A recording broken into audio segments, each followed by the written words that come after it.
Welcome to Fireside Casebook. Come in. There's another mystery waiting by the fire.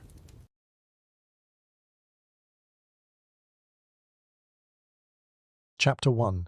A gastropub and a grievance. Hamish Macbeth, the tallest, reddest-haired, and most aggressively unambitious police constable in the Scottish Highlands, was currently engaged in his absolute favourite form of police work: absolutely nothing. Outside the Lochdubuff police station, the wind howled off the dark, churning waters of the loch, carrying a fine, stinging rain that could soak a man to the bone in seconds. The mountains looming over the village were shrouded in a thick, bruised purple mist. It was a miserable, biting Tuesday afternoon, the perfect excuse to stay indoors. Inside, Hamish was slouched deep in his armchair, his long legs stretched out toward the glowing electric fire. A battered mug of exceptionally strong, tar-black coffee rested on his stomach. At his feet lay Lugs, a dog of indeterminate breed and fierce loyalty, who was currently twitching in his sleep, dreaming of chasing rabbits he would never catch. Hamish sighed, happily. The stove was warm, the village was quiet, and, most importantly, the telephone had not rung all morning. If this peaceful inertia held, he wouldn't have to arrest anyone, fill out any forms in triplicate, or risk the dreadful possibility of a commendation. A commendation might lead to a promotion, and a promotion would mean being dragged out of his beloved Lochdubuff and banished to the concrete misery of Strathbane, where crime was vicious and the coffee was invariably instant. Naturally, the moment this comforting thought crossed his mind, the telephone on his desk began to shrill. Hamish glared at it. Lugs opened one eye, gave a low grumble, and went back to sleep. The phone continued to ring. Hold your horses," Hamish muttered, hauling his lanky frame out of the chair. He picked up the receiver. Lochdubuff Police Station, Police Constable Macbeth speaking. "Hamish, it is an absolute outrage," barked the voice of Mrs. Wellington, the minister's formidable wife. "I demand you come down to the waterfront at once." Hamish rubbed his forehead. "And what seems to be the trouble, Mrs. Wellington? Has someone parked a tractor in the churchyard again?" "It is that Sassenach," she spat, making the word sound like a disease. "Mr. Julian Fisk. He has a backhoe tearing up the rear courtyard of the old Smuggler's Rest, and the noise is shaking the communion cups right off the vestry shelf. Furthermore, he is wearing a kilt." Hamish blinked. "A kilt, Mrs. Wellington? Is that a police matter?" "It is a crime against good taste, Hamish Macbeth. It is a neon green tartan that belongs to no known clan on this earth, and he is parading about barking orders at Angus, the builder, as if we are all his personal serfs. Stop him digging up the village, Hamish, before I take a broom to him." "I will see what I can do," Hamish said smoothly. "But it is a civil matter, Mrs. Wellington, unless he starts digging up the churchyard." He hung up with a heavy sigh. The Smuggler's Rest was an ancient, crumbling pub at the edge of the village that had been empty for a decade. A week ago, it had been purchased by Julian Fisk, an investment banker from London who possessed more money than sense. Fisk had descended upon Lochdubuff with a team of architects, a loud voice, and a terrifying vision to transform the historic ruin into a boutique Highland gastropub. The village had instantly despised him. Reluctantly, Hamish pulled on his heavy police waterproofs, grabbed his peaked cap, and whistled for Lugs. "Come on, wee man, duty calls." He stepped out into the freezing drizzle, adopting his usual public persona. To the outside world, Hamish Macbeth appeared slow-moving, slightly vacant, and completely harmless. He let his shoulders slump and his jaw slacken just a fraction. It was a brilliant disguise. People underestimated him, which meant they talked around him, revealing far more than they ever would to a sharp-eyed Strathbane detective. By the time Hamish reached the waterfront, he could hear the grinding roar of heavy machinery. The old Smuggler's Rest sat right against the shoreline, its stone walls slick with rain. In the muddy courtyard behind the building, Angus the builder was standing beside a yellow digger, his arms crossed over his chest in a posture of Highland defiance. Standing opposite Angus was a man who could only be Julian Fisk.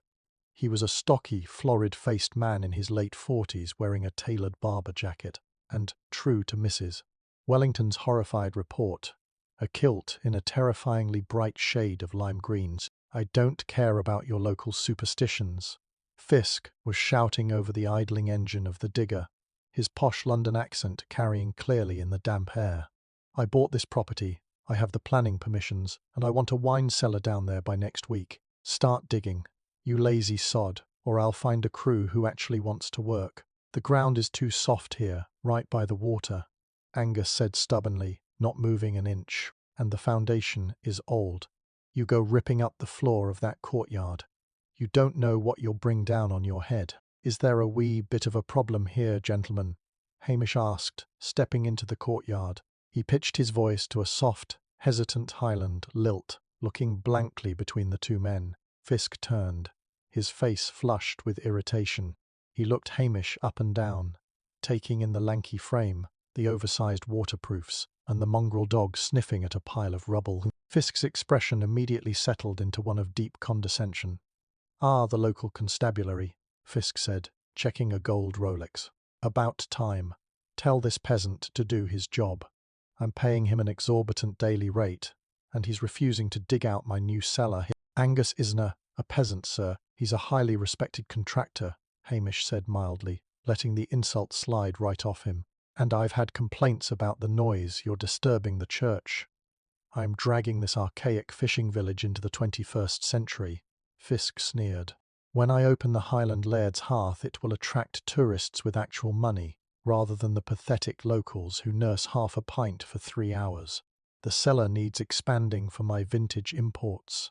So, Constable Macbeth, is it? Kindly tell him to dig, or arrest him for breach of contract."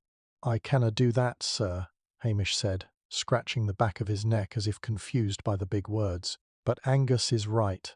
The Smuggler's Rest is centuries old. The ground beneath it is a mix of silt and old stone. If you go gouging it out with a machine, you might compromise the pub's structural integrity."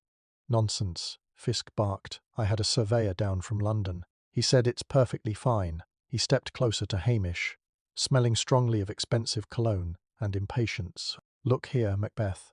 I don't have time for this slow-witted Highland routine. I am spending a fortune here. If you stand in the way of progress, I know the chief constable in Strathbane. I play golf with him. I can have you put on traffic duty in a blink." Hamish felt a cold prickle of genuine annoyance, but his face remained a mask of placid dullness. He knew exactly the type of man Julian Fisk was. He was a man who bulldozed through life, using his checkbook as a weapon, entirely ignorant of the quiet, dangerous currents of a small, isolated village like Lockdove. "Cust doing my duty, Mr. Fisk," Hamish said softly. "But if Angus says the earth isn't safe to turn, I'd listen. Sometimes it's best to leave what's buried alone." "I don't pay for philosophy from village coppers," Fisk snapped. He turned to the operator in the digger. "Start the machine, tear up those flagstones." Angus spat into the mud, shot Fisk a look of pure, unadulterated hatred, and walked away from the site. Hamish watched the builder go, noting the tightness in Angus's jaw, as the digger's metal teeth slammed into the ancient courtyard flagstones, sending a violent shudder through the ground. Hamish pulled his collar up against the rain. He whistled for lugs and turned back toward the village high street. He felt a deep, hollow pang in his stomach. It wasn't just the lack of a proper lunch. It was the distinct, unpleasant realization that Julian Fisk had already made enemies of half the village in less than a week. And in a place like Lockdove, where grudges were held longer than the winter snows, an arrogant man with a green kilt and a loud voice was walking a very dangerous line. Hamish sighed, his dreams of a lazy week vanishing into the mist. He needed to get back to his stove, make another pot of coffee, and perhaps fry up a few sausages. He had a terrible feeling he was going to need the energy. Chapter 2. A bitter vintage in the mud the following morning brought crisp, deceptive sunlight to Lockdove. Hamish was in his small kitchen, humming a tuneless song while a pan of thick, locally sourced sausages sizzled on the stove. He had a fresh pot of coffee brewing, and Lugs was sitting at attention, waiting for a dropped morsel. The telephone remained blessedly silent, just as Hamish transferred a perfectly brown sausage to his plate. Heavy boots pounded up the path. A second later, the front door rattled under a barrage of desperate knocks. "Polis," "Hamish, are you in there, man?" Hamish closed his eyes, mourning his breakfast. He wiped his hands, ambled to the door, and opened it to find Willie Lamont, the baker's assistant, pale and gasping for breath, his eyes wide with terror. "Take a breath, Willie," Hamish said mildly, leaning against the doorframe. "Have you burned the morning baps?" "It's no the baps, Hamish. It's the Sassenach, that Fisk fellow," Willie panted, clutching his chest. "He's dead, down at the Smuggler's Rest." Hamish felt a profound wave of irritation. A murder meant paperwork, endless interviews, and the dreadful arrival of DCI Blair from Strathbane. It also meant cold sausages. "Dead, you say?" Hamish murmured, keeping his face entirely blank. "Well, that is an inconvenience. Let me fetch my waterproofs." Hamish trudged down the high street, Lugs trotting dutifully at his heels.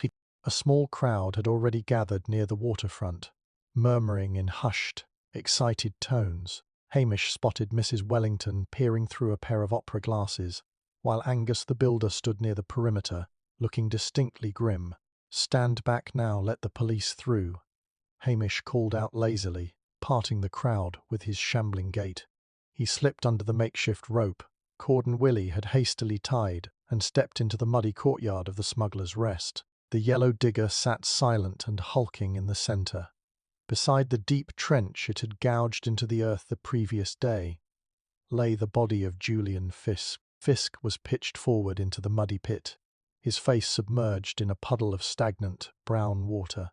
His ridiculous neon-green kilt was flipped up over his waist, exposing a pair of bright red silk boxer shorts to the cold Highland air and the horrified gaze of the village. Hamish sighed, suppressing a grimace, and carefully slid down the slick bank of the trench. He crouched beside the body.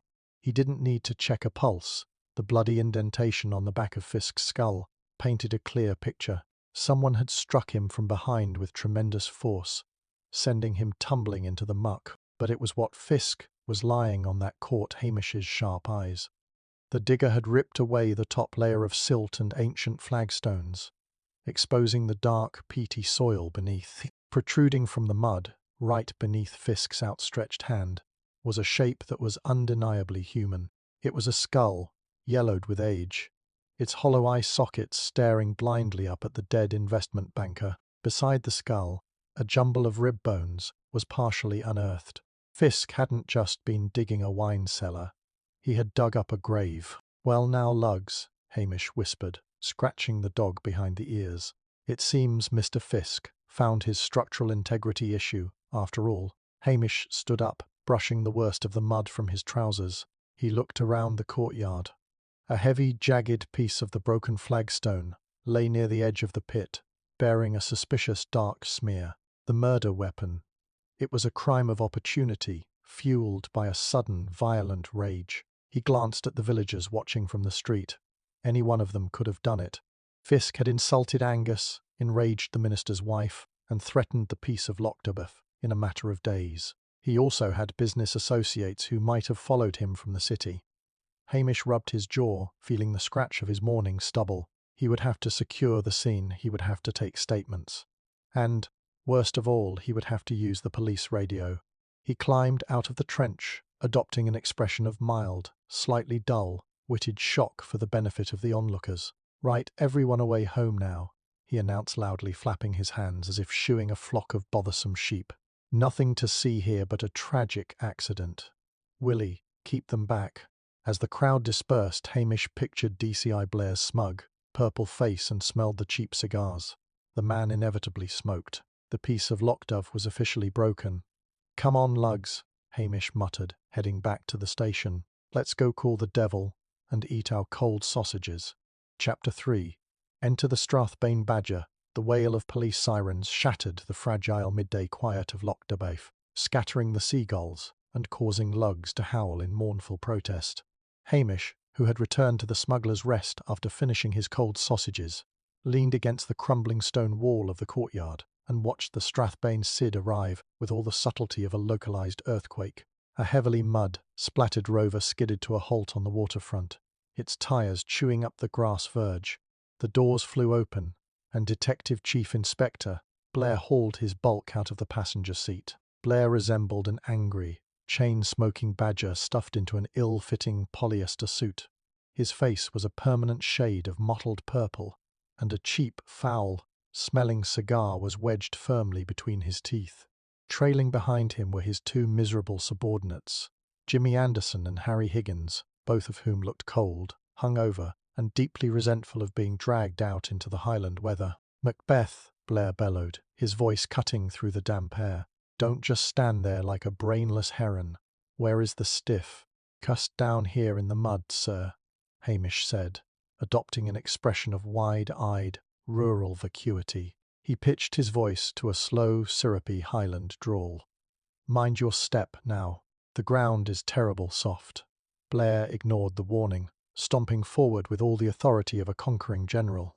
He immediately lost his footing on the slick clay edge of the trench, windmilled his arms in a desperate bid for balance, and slid halfway down the bank, coating his trousers in thick, peaty sludge. "Bloody hellfire!" Blair roared, scrambling back up and glaring at Hamish, as if the constable had personally greased the slope. "This entire village is a festering bog, Anderson. Get down there and look at him." Jimmy Anderson sighed, carefully picking his way down the bank to where Julian Fisk lay draped over the ancient skeleton. Anderson stared at the body, then at the bright red silk boxes exposed by the flipped-up neon green kilt. "He's dressed like a lunatic, sir," Anderson called up, "and he's lying on top of a pile of old bones."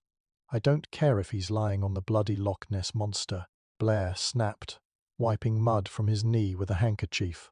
"Who is he, Macbeth, and keep it brief. I want to be back in Strathbane before the pubs close." "His name was Julian Fisk, sir, from London," Hamish said mildly. "He bought the pub. He was digging a wine cellar." "And somebody smashed his head in with that rock," Blair said, pointing a meaty finger at the blood-stained flagstone chunk nearby. He puffed furiously on his cigar, his tiny eyes darting around the courtyard. "Right.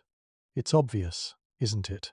An outsider comes in, throws his money around, and upsets the locals. Who was he fighting with, Macbeth? Out with it. Even a useless tutor like you must have noticed something." Hamish let his jaw slacken slightly, looking down at his boots. "Well, he did have a wee bit of a disagreement yesterday with Angus, the builder, about digging up this very spot." Blair clapped his hands together, sending a shower of cigar ash down his front. "Brilliant, the builder.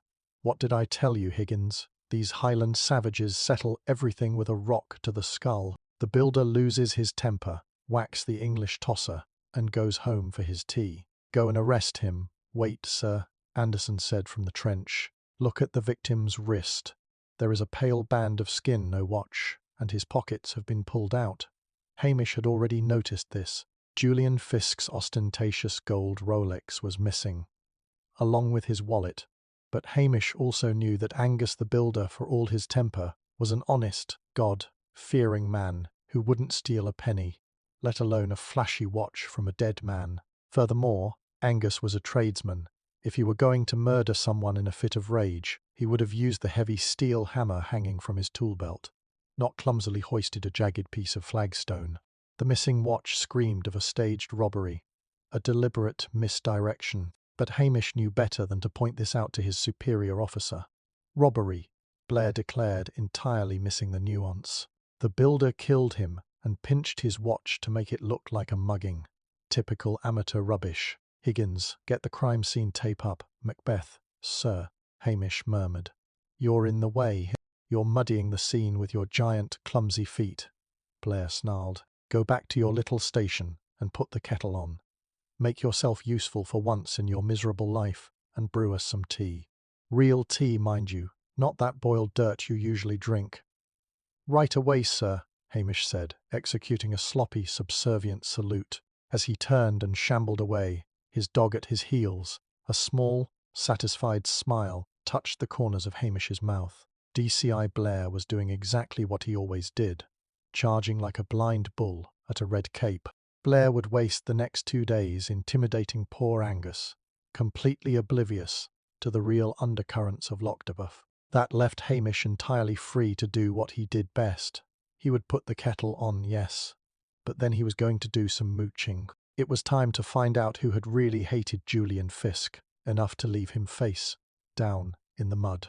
Chapter 4. Scones, Secrets, and a tin box. Hamish Macbeth returned to the police station, dutifully boiled the kettle, and proceeded to make the worst pot of tea he could manage. He used 3 tea bags that had been sitting in a cracked mug since Tuesday, let them steep until the water turned the colour of bruised mahogany, and entirely forgot to add milk. He poured the bitter concoction into a large, dented thermos, carried it down to the Smuggler's Rest, and handed it to a shivering Jimmy Anderson with a vacant, friendly smile. Then, before DCI Blair could emerge from the trench and demand anything else, Hamish and Lugs slipped away into the damp, grey mist. The rain had settled into a fine, persistent drizzle that clung to the heather and turned the mountains into soft, charcoal silhouettes. It was the kind of weather that made a Highlander's bones ache, but for Hamish it was perfect mooching weather. Everyone in Lochdoveof would be indoors, gathered around their stoves, nursing hot drinks and bursting with gossip. His first stop was Mrs. Brodie's general store and post office. The shop was a cramped, glorious cavern that smelled intoxicatingly of paraffin, floor wax, boiled sweets, and fresh baking. As the little bell above the door jingled, Mrs. Brodie, a stout woman with sharp eyes and a permanent dusting of flour on her apron, peered over the counter. "Hamish Macbeth, have you caught the murderous fiend yet?" she demanded, wiping her hands on a tea towel. "Och, Mrs. Brodie, DCI Blair has it all in hand," Hamish said, letting his shoulders droop as he leaned heavily against the counter. He fixed his gaze on a glass cake dome sitting nearby. "He thinks it was a robbery gone wrong. Tragic, really. The cold out there is terrible, though. It goes right through a man." He gave a pathetic, exaggerated shiver. Mrs. Brodie tutted loudly. "That great purple gasbag wouldn't know a murderer if one bit him on the nose. Sit down, Hamish. You look entirely famished, as usual. I've just pulled a batch of cheese scones from the oven. You are a saint, Mrs. Mault." "Brodie," Hamish said truthfully. Within minutes he was seated by the small paraffin heater at the back of the shop, a steaming mug of properly brewed tea in one hand and a warm, butter-drenched scone in the other. Lugs sat obediently at his feet, happily accepting a piece of dropped crust. "So," Mrs. Brodie said, leaning over the counter and dropping her voice to a conspiratorial whisper, "if it wasn't Angus the builder, and we all know Angus would rather build a wall than knock a man down, who do you think did it?" Hamish took a massive bite of his scone, chewed thoughtfully, and adopted a look of mild confusion. "Well, I canna say for sure. Mr. Fisk was a loud man, but he'd only been here a week. Not much time to make enemies, surely." "Not much time," Mrs. Brodie scoffed. "The man was a walking plague. He was in here yesterday evening, throwing £50 notes around as if we were all beggars. Bought my entire stock of expensive cigars. But it wasn't just his money he was waving about." Hamish paused, his tea halfway to his mouth. "Oh, he was bragging," Mrs. Brodie said, her eyes gleaming. "Said his little investment at the pub was going to pay off double, and not just from selling fancy pints to tourists. He said the previous owners had left behind more than dry rot in the attic. Did he now hit?" Hamish kept his tone entirely neutral, though his mind was suddenly racing. The pub had been closed for 10 years. Before that, it had been owned by old Hector Maclean, a miserly man who had died without leaving a will. "Aye," Mrs. Brodie continued. "Fisk told me he'd found a locked tin box hidden under the floorboards in the master bedroom. Said it contained a fascinating piece of local history. And then he laughed. A nasty, cruel laugh, Hamish. It wasn't the laugh of a man who found an old photograph. It was the laugh of a man who found a weapon." "Did he say who the history belonged to?" Hamish asked, taking another sip of tea. "No," she replied, frowning. But right after that his mobile phone rang. He answered it, walked over to the tinned peas, and I heard him say, clear as day, "I have the proof right here. You'll meet me at the pub tonight or I'll nail you to the wall." Then he hung up, whistling some horrible English tune, and walked out. Hamish swallowed the last of his scone. The stolen Rolex and the emptied wallet were exactly what he had suspected. A clumsy smokescreen, Julian Fisk hadn't been killed by a disgruntled builder over a noisy digger. He had been killed because he had found something in that tin box, something dark enough to drive a quiet resident of Lochdeverth to murder. And whoever had met Fisk at the pub the previous night had taken the box back. "You make a grand scone, Mrs. Brodie," Hamish said, standing up and brushing the crumbs from his police tunic. "I feel like a new man. Are you going to tell that DCI Blair about the tin box?" she asked, hands on her hips. "Now, why would I want to confuse the poor man?" Hamish smiled lazily. "He's very busy measuring mud prints. Best let him work in peace." Hamish stepped back out into the Highland drizzle. The skeleton in the courtyard was old, but the secret Fisk had unearthed in the attic was dangerously fresh. Hamish needed to find out exactly what Hector McLean had been hiding in his floorboards. And there was only one person in Lochdeverth who knew everyone's dirty laundry. It was time to pay a visit to the local poacher. Chapter 5. A poacher's prerogative. The drizzle had thickened into a steady, grey curtain by the time Hamish made his way toward the edge of the village, where the pine forest began to swallow the heather. His destination was a small, ramshackle cottage that looked like it had been grown from the earth rather than built upon it. This was the residence of Tam, the tinkler McIntyre. Tam was the village's unofficial repository of illicit information. If a stray dog went missing, a wedding ring was dropped in the loch, or a secret affair was kindled behind a peat stack, Tam knew it. He was a man who lived outside the law, mostly by poaching the local estates for salmon and deer, a pastime that Hamish officially frowned upon and personally encouraged by occasionally accidentally looking the other way. Hamish pushed open the creaking door to find Tam huddled over a small cast iron stove, stirring a pot that smelled suspiciously of rabbit stew. "Hamish," Tam grunted, not looking up. "You've the smell of the station on you, and a whiff of murder. It's all over the village, thicker than the mist." "It's a bad business, Tam," Hamish said, closing the door and shaking the rain from his coat. Lugs immediately trotted over to the fire and collapsed with a contented sigh. Hamish took a seat on an upturned crate. "Julian Fisk is dead. You heard?" "Aye, killed by his own greed, they say." Tam ladled a generous portion of stew into a chipped bowl and slid it toward Hamish. "The man was digging up the past in Lochdeverth. That's a dangerous hobby." Hamish didn't bother with pleasantries. He took a spoonful of the stew, which was excellent, and leaned forward. He found a tin box, Tam, hidden under the floorboards of the Smuggler's Rest. "Know anything about it?" Tam froze. He set his spoon down and looked at Hamish with eyes as sharp as a hawk's. "Old Hector McLean's place. That place has been cursed since the Great War." "What kind of box?" "Small metal. Likely contained papers or letters," Hamish said. Fisk thought he could use the contents for leverage. He called someone last night to threaten them with it. Within an hour, he was dead in the mud. Tam sucked his teeth, a long whistling sound. He looked toward the door, ensuring no one was listening, then leaned in close. "McLean was a nasty piece of work, Hamish. He ran that pub like a prison, but he was also a blackmailer. He kept records of every sin committed in this village for 40 years. 40 years of sins." Hamish raised an eyebrow. "That's a lot of potential leverage for a London banker." "Aye, but it's more than that," Tam whispered. 10 years ago, when the pub closed, there was a girl, Sheila Grant. She worked there. She disappeared overnight, and the official word was she'd run off to Glasgow to find work. But she never did.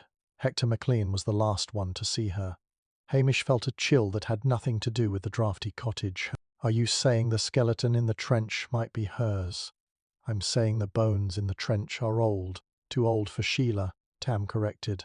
"But whatever Fisk found, he wasn't just digging up bones.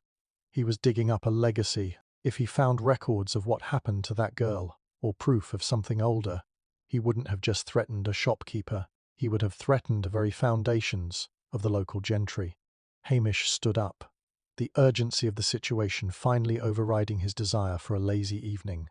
Tam, who would be desperate enough to kill to keep those secrets buried. "Who was Fisk meeting last night?" Tam leaned back, his face darkening. "Think, Hamish, who has the most to lose? Who has been acting nervous since the surveyor first showed up?" Look to the ones who wanted that pub to stay buried. The parish council, Hamish muttered, the pieces clicking into place. They were the ones pushing for the property to be condemned. They wanted it torn down and cleared, not renovated. Exactly, Tam said. Fisk was supposed to be a patsy. He was supposed to tear down the building, clear the site, and never look under the floorboards.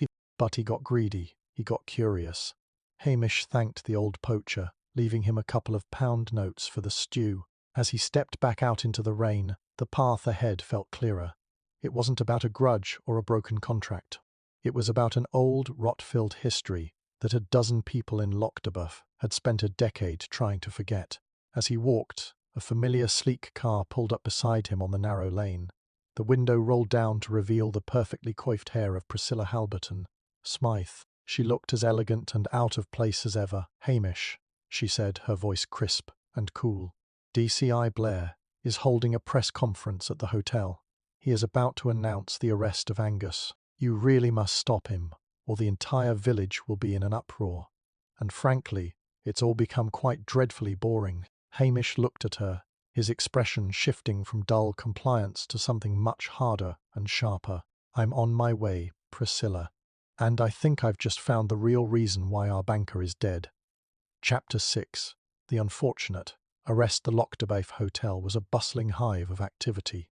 Though mostly inhabited by the red-faced, sweating members of the Strathbane Constabulary, DCI Blair had commandeered the main dining room, transforming it into a makeshift press centre. A handful of local reporters, mostly from the regional tabloids, were packed into the room, cameras clicking as Blair stood before a blackboard, his face gleaming with the triumph of a man who thought he had solved a case before lunch.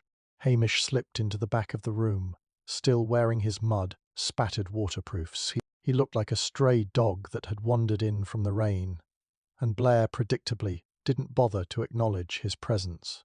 "Ladies and gentlemen," Blair boomed, gesturing to a photo of Angus the builder currently pinned to the wall. "As you know, murder is a messy business. But thanks to diligent police work and the swift application of modern investigative techniques, the matter of Julian Fisk's death is closed. Angus MacLeod, a local contractor with a known history of volatility, has been taken into custody. We have the weapon, a stone from the courtyard, and a clear motive, a commercial dispute that turned deadly." A reporter from the Inverness Herald raised a hand. "Chief Inspector, is it true that Mr. Fisk's property was being investigated for historical remains? And what of the rumours regarding stolen property?" Blair scoffed, his face turning a deeper, more alarming shade of crimson. "Tabloid nonsense. The excavation was merely for a cellar. As for the watch, it was found in the defendant's tool shed. A simple case of greed meeting opportunity. There is nothing more to discuss." Hamish, standing in the shadows of the doorway, felt a sharp prickle of irritation. Found in the tool shed. Angus was many things, but he wasn't stupid. If he had stolen the watch, he certainly wouldn't have hidden it in a place the police would search in under 5 minutes. The evidence had been planted, and someone had been very efficient about it. As the press conference dissolved into a flurry of note-taking, Hamish caught the eye of Priscilla Halberton. Smythe. She was standing near the hotel bar, looking as though she were holding her breath. She signalled for him to join her in the quiet corner by the fireplace. "He's actually going to do it, isn't he?" she whispered, her eyes flashing with indignant fire. "He's going to hang this on that poor man, just so he can go back to his club in Strathbane." "He is," Hamish replied, his voice low. "But the watch was planted, Priscilla. It's too neat. Blair is being fed a narrative, and he's too lazy to look for the strings." "Then do something," she insisted. "Angus is the only person in this village who knows how to fix a leaky roof, and I, for one, refuse to let him go to prison for the actions of some ghastly, greedy outsider." Hamish studied her for a moment. Priscilla was often the thorn in his side, but she was also incredibly observant. "Priscilla, you were on the parish council 10 years ago when the Smuggler's Rest was closed. What was in that tin box that Hector McLean kept?" Priscilla went pale. She glanced around the room, then leaned in, her voice barely a breath. "Hector didn't keep a tin box of papers, Hamish. He kept a ledger that recorded the names of every person in this village who took a loan from him. It wasn't just a list of debts, it was a list of compromises. He didn't just want interest on his money, he wanted silence on various indiscretions. And who is still on the council, who would have been in that ledger? Half of us, she admitted, her voice trembling slightly. The minister, the postmistress, the head of the historical society. Even my own father's name was mentioned in rumour, though I never saw the proof. Hamish felt the weight of the mystery shift. This wasn't just a murder, it was a desperate act of preservation. Fisk hadn't just found a box, he had found a map of the village's darkest secrets. He had intended to use it to bend the council to his will, to ensure his renovations met no further resistance. If Fisk was meeting someone last night, Hamish said, who would be the most likely to have the keys to the pub and the knowledge of the floorboards? Priscilla looked toward the centre of the room, where the local minister, Mr. Wellington, was standing clutching his hat with white-knuckled fingers. He looked absolutely terrified. Mr. Wellington was the executor of Hector's estate, Priscilla murmured. He was the one who found the property to be structural dangerous 10 years ago. He never let anyone else inspect it. Hamish nodded slowly. The pieces were beginning to align, but he still lacked the one thing that would break the case open, the ledger itself. "Stay here," Hamish said, pulling his cap low over his eyes, "and keep Blair busy. Ask him about the forensic evidence again. He loves talking about things he doesn't understand."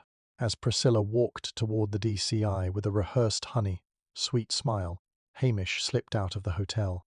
The real hunt was on, and he knew exactly where the killer would have hidden the ledger, somewhere they thought no one, not even the police, would ever look again.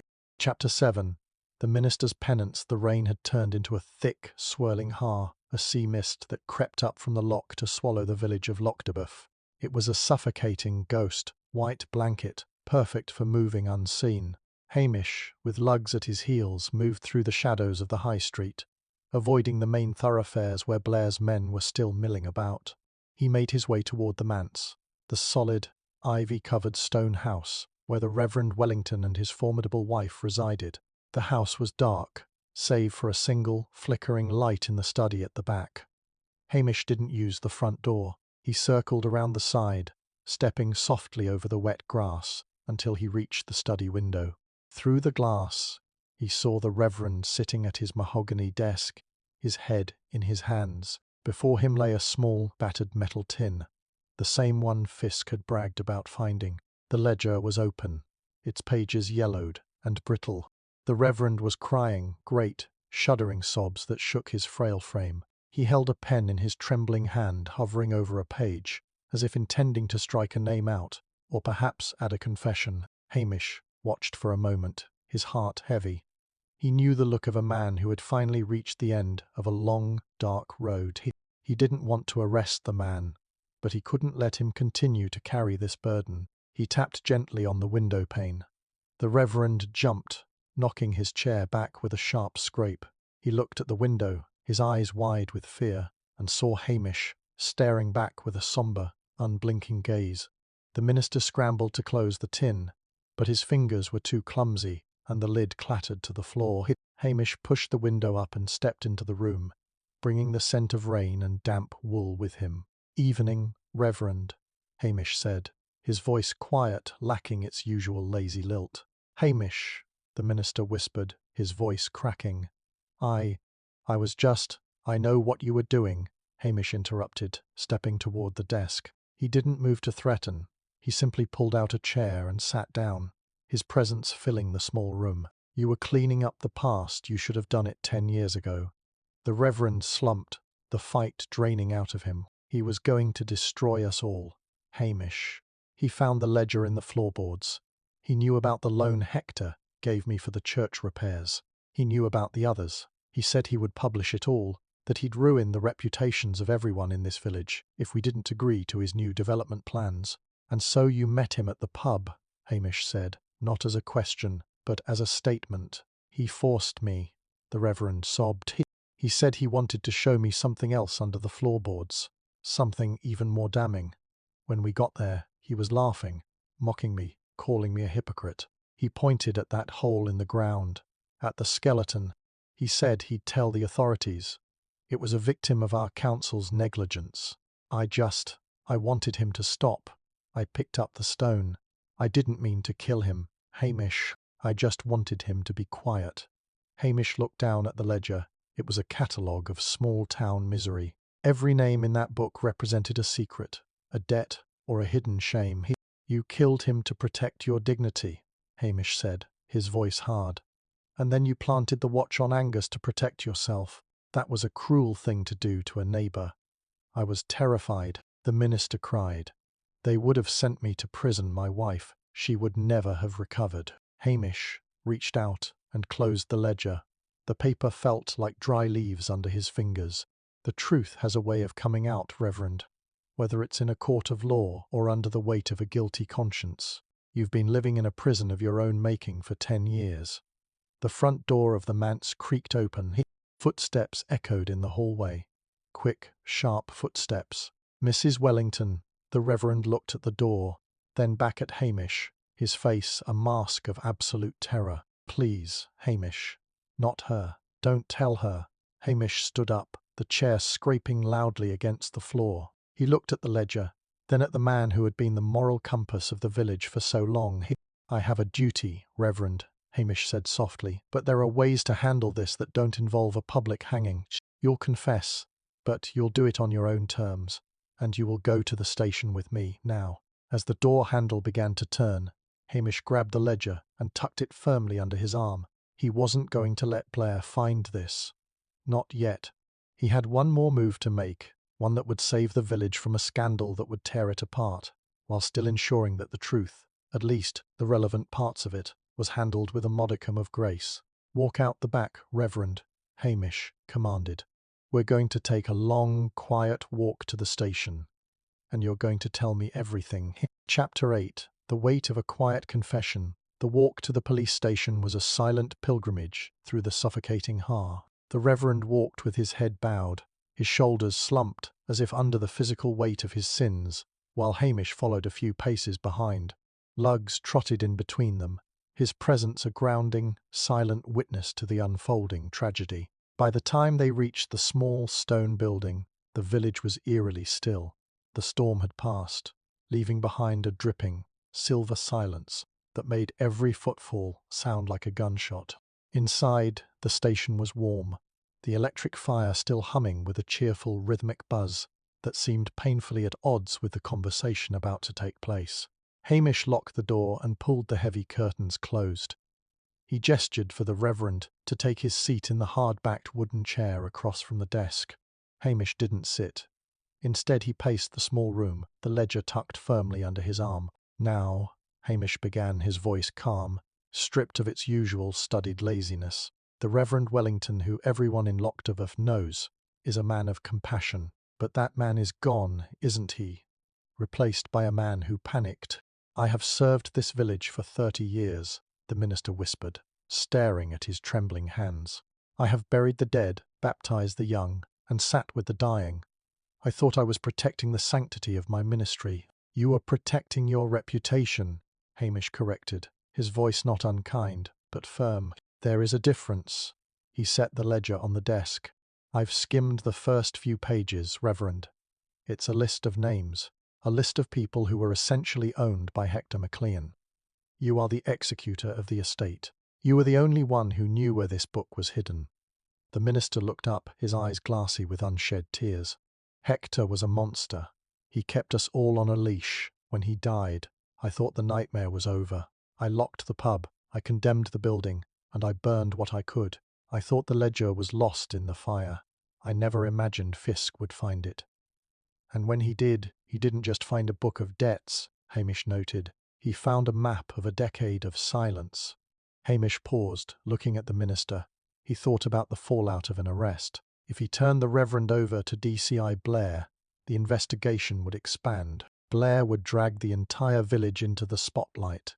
Every name in that book, the butcher, the baker, the postmistress, would be scrutinized, interviewed, and humiliated in the regional press. The village would be torn apart by the discovery of secrets that had been dead for 10 years. Hamish looked at his own reflection in the darkened window. He hated the idea of a promotion, of leaving Lockduff, but he hated the idea of destroying it even more. "If I take you to Blair," Hamish said slowly, "the scandal will be the end of Lockduff. The community will never trust one another again. Everyone is in this book, Reverend. Everyone." The minister looked horrified. "Then, what are you suggesting?" "I'm suggesting that you have spent your life preaching about penance," Hamish said. "It is time you practiced it. You will hand over this ledger to me. I will see that it is destroyed. No one else will ever see the names in this book." The minister gasped. "But the law, the investigation." "I will handle the investigation," Hamish said, his tone icy and authoritative. "I will tell Blair that the evidence against Angus was tainted, which it is, and that I have found the real culprit. I will frame a confession that focuses solely on your personal dispute with Fisk, framing it as a sudden, isolated incident of self-defense after he threatened you with blackmail. You will resign from the ministry, citing health reasons, and you will leave the village. Permanently, you would let me go." "I am not letting you go, Reverend," Hamish said, leaning over the desk so their faces were inches apart. "You are going to live the rest of your life in the shadow of what you have done. You will lose your position, your home, and your standing. You will live with the silence of the life you took. That is your sentence. It is a far harsher one than a few years in a prison cell." The minister stared at him, seeing for the first time the iron will and the piercing intelligence that Hamish Macbeth usually kept hidden behind a wall of feigned stupidity. He nodded, slowly defeated. "Thank you, Hamish," he whispered. "Don't thank me," Hamish replied, turning away to pick up the kettle. "You have ruined a lot of lives, Reverend. Now, you're going to help me clean up the mess you've made, one page at a time." He dropped the ledger into the small, roaring metal stove. The paper curled, blackened, and turned to ash, taking the village's darkest secrets with it. As the flames licked upward, Hamish felt a strange, hollow sense of relief. The truth was gone, but the ghost of it would linger in the village forever, and he would be the only one who remembered why. Chapter 9. The art of the redirect. The following morning, the sun broke through the clouds with a brilliance that felt almost mocking. The har had lifted, revealing a glistening, scrubbed, clean lockdove. Hamish, however, felt no joy.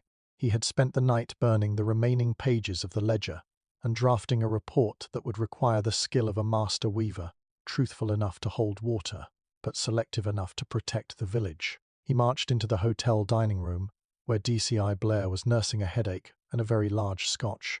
The room was empty of press, but Blair's subordinates were hovering near the buffet, looking miserable. "Macbeth," Blair snarled, spotting him. "I told you to stay away unless you had a lead on the watch. Have you found it yet?" "Better than that, sir," Hamish said, adopting his most vacant, shuffling posture. He held his cap in his hands, twirling it nervously. "I believe I've made a bit of a breakthrough, though I'm afraid it's going to be a bit of a disappointment for the paperwork." Blair leaned forward, his face purpling with sudden interest. "What do you mean?" "Well, sir," Hamish began, letting his voice crack slightly. "Angus, the builder, I might have been wrong about his guilt. You see, I was talking to the Reverend this morning. He was very distressed. He came to me in a state of absolute penitence." Blair's eyes narrowed. "Get on with it, man." "The Reverend confessed, sir," Hamish said, keeping his eyes firmly fixed on his own muddy boots. He and Mr. Fisk had a long-standing private dispute regarding the property's history. It seems Fisk had been harassing the minister, threatening to expose certain financial irregularities concerning the church's restoration fund from years ago. The Reverend snapped. He didn't plan it. It was a heated argument in the dark. He struck Fisk with the stone and, in a moment of sheer blind panic, tried to make it look like a robbery by taking the watch and planting it in Angus's shed. Blair sat perfectly still, the glass of scotch hovering halfway to his mouth. "The minister, the local preacher, is your killer. He's waiting at the station, sir," Hamish said softly. "He signed a full confession. He's absolutely devastated. He's resigned his post, and he's ready to face whatever charges the Crown sees fit." Blair exploded. "The bloody minister. Do you realize what a PR disaster this is? A murderer in the pulpit. The diocese will have my head. And you useless, lanky oaf. Why, wasn't this obvious from the start?" "I'm sorry, sir," Hamish murmured, letting his jaw hang slack. "I was a bit slow on the uptake. I suppose I was too focused on the evidence in the yard, just like you said. It was only when the Reverend started talking about his conscience that the pieces fit together." Blair stood up, his face a turbulent mix of fury and relief. If he could wrap this up with a confession from the minister, he wouldn't have to deal with the messy, complicated investigation of the parish council or the history of the building. He could close the file, have his man, and be back in Strathbane by tea time. "Get the car," Blair commanded, his voice tight. "And listen to me, Macbeth. This was my investigation. I discovered the motive, I pressured the suspect, and I secured the confession. You were merely an observer. Do I make myself clear?" "Perfectly, sir," Hamish replied, his voice full of mock reverence. "I'll just be here in the background, keeping the coffee warm." "You do that," Blair spat. "Higgins, Anderson, get your gear. We're taking the Reverend in, and Macbeth, stay out of the way. I don't want you messing up the statement." Hamish watched them scramble. They were so busy congratulating themselves on a quick solve that they didn't notice the holes. They wouldn't investigate the church funds too deeply, because doing so would expose too many other people in the village. Blair wanted a clean case, not a crusade. As the police cars roared away from the hotel, Hamish stood on the steps, breathing in the cold, clear air. He had done it. He had protected his home from a storm of secrets, ensured the guilty party took responsibility, and most importantly, he had made sure DCI Blair took all the credit. There would be no promotion. There would be no transfer to the grey soul, crushing streets of Strathbane. Hamish felt the weight lift from his shoulders. He whistled for Lugs, who emerged from behind a bin, tail wagging cautiously. "Well, Lugs," Hamish said, turning toward the path home. "It seems we're staying in Lochdabuff after all. Now, let's go see if Mrs. Brodie has any more of those scones. I think we've earned a celebration." Chapter 10. A quiet Highland, sunset. The aftermath of Julian Fiske's death settled over Lochdabuff, like the thick, insulating layer of snow that would arrive in the coming months. The police presence, that loud, bumbling, and deeply annoying circus, led by DCI Blair, had finally packed up its cars and retreated back to the relative sanity of Strathbane. The Reverend Wellington had been quietly taken away, a man who had traded his collar for a prison uniform, his departure met by the village with a strange, respectful silence. No one asked too many questions. In a place like Lochdabuff, people understood the value of silence better than they understood the value of the law. They knew that when the past was finally laid to rest, it was best not to go poking at the grave. Hamish Macbeth stood on the edge of the loch, watching the setting sun paint the water in shades of molten copper and bruised violet. The wind had died down completely, leaving the surface of the water as still as a mirror. It was the kind of evening that made you forget that murder, greed, and blackmail had ever darkened the village door. Lugs sat by his side, his ears perked toward the rustle of the heather.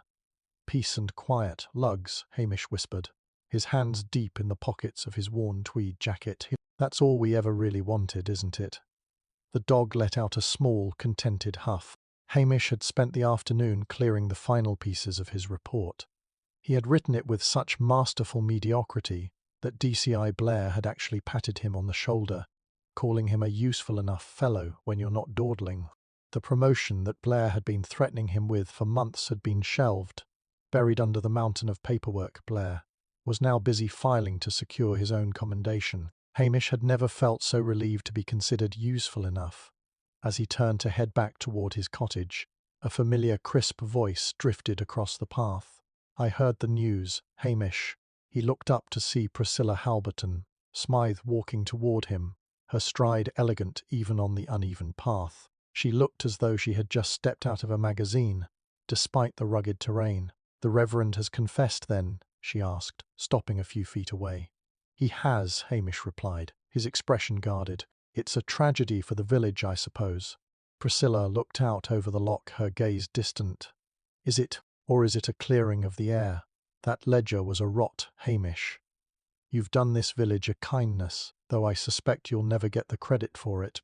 "I don't need the credit, Priscilla," Hamish said, with a rare, genuine smile. "I just need the village to go back to being boring." Excitement is terrible for the digestion.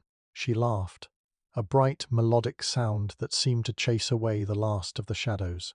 You are a singular man, Hamish Macbeth. Most people would have wanted to be the hero. You just wanted to be left alone. The hero has to move to the city and wear a suit, Hamish said. I'm quite happy here in my waterproofs. Priscilla reached out, and in a gesture that was entirely uncharacteristic, briefly touched his arm.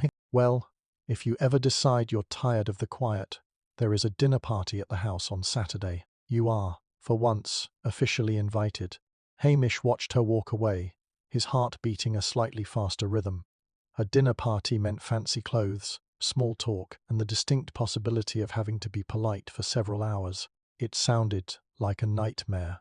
I'll think about it, he called after her, though he knew he probably wouldn't go. He continued his walk to his small, whitewashed cottage. The lights were already on, casting a warm, inviting glow onto the path. He stepped inside, and the smell of the room hit him. A comforting, lived-in mix of wood smoke, old books, and the dregs of a long cold cup of coffee. He went straight to the stove, put the kettle on, and set about making a fresh pot. He found a tin of biscuits that Mrs. Brodie had slipped into his pocket earlier, and he sat down in his armchair, the one with the sagging spring that always held him just right. He looked around his room. It wasn't much, just a small space in a small village at the edge of the world, but it was his. Outside, the first stars of the evening were beginning to prick through the velvet sky. Somewhere in the distance, a stag called out, a lonely, haunting sound that echoed off the mountains. Hamish picked up his mug, the warmth of it seeping into his hands, and closed his eyes. The case was closed. The village was safe, and tomorrow there would be nothing to do but walk the loch, check on the fishing boats, and enjoy the beautiful, profound, and utterly boring silence of Loch Dabaif. Hamish let out a long, happy sigh, took a sip of his coffee, and began to drift toward a sleep that was blessedly, wonderfully free of mysteries. Chapter 1:1 The unravelling of the fabric, the transition from the chaos of the murder investigation to the doldrums of daily life, was, for Hamish, like shifting into a warm bath after a long, freezing hike. However, even in a village as entrenched in its own ways as Loch Dabaif, a tragedy of this magnitude leaves behind a peculiar kind of static. It was as if the air itself had been ionized, making everyone a little more jumpy, a little more prone to sudden silences. Hamish spent the next few days navigating this new, fragile landscape. He found that his usual routine, the slow, aimless walks and the extended tea breaks, was now punctuated by wary glances from his neighbours. They were grateful, certainly, for his discretion, but they were also frightened. They realised that their quiet, shambling constable saw far more than he ever let on. They knew now that the mask of the lazy, simple policeman was a garment he wore by choice, not by nature. He was sitting in the corner of the local hotel bar on a drizzly Thursday, nursing a single malt, when Angus the builder wandered in. The man looked worn, his clothes dusted with the fine white grit of a construction site. He stood at the bar for a moment, then walked over and sat opposite Hamish. "Quiet, isn't it?" Angus said, staring into his own glass. "Aye," Hamish replied, watching the steam rise from his own drink. "It's a good kind of quiet, though, the kind that heals." "Is it?" Angus challenged softly. "The minister's gone. The pub is a hole in the ground. And the rest of us, we're walking around looking at the floorboards, wondering if we're standing on top of some other secret." Hamish didn't look up. "Secrets are like bad weather in the Highlands, Angus. You can't stop them from coming, but you can always decide whether or not to let them in the house." "That's a fine sentiment, Hamish, but you're the one holding the door." Hamish sighed, a long, weary sound. He realised then that he couldn't just go back to being the man he was before the murder. He was a keeper of the peace, yes, but he was now also the gatekeeper of the village's collective soul. He had successfully buried the ledger, but the knowledge of the ledger, the knowledge that the village was built on a foundation of compromise, would always be there, resting in the back of his mind. He stood up, signalling to the barman that he was leaving. "The door is closed, Angus, and the floorboards are just wood. Go home, get some sleep. Tomorrow the sun will come out, and you'll have a roof to build. That's enough for any man." As he walked out into the cool, damp night, Hamish felt a strange sensation in his chest, a mix of burden and clarity. He had saved the village from the humiliation of a public scandal, but he had also tethered himself to it in a way he hadn't anticipated. He wasn't just patrolling Lochduff anymore, he was protecting it from itself. He turned toward the police station, his gait slightly faster than usual. Lugs, who had been waiting patiently outside the hotel door, trotted beside him. Back at the station, Hamish didn't light the fire immediately.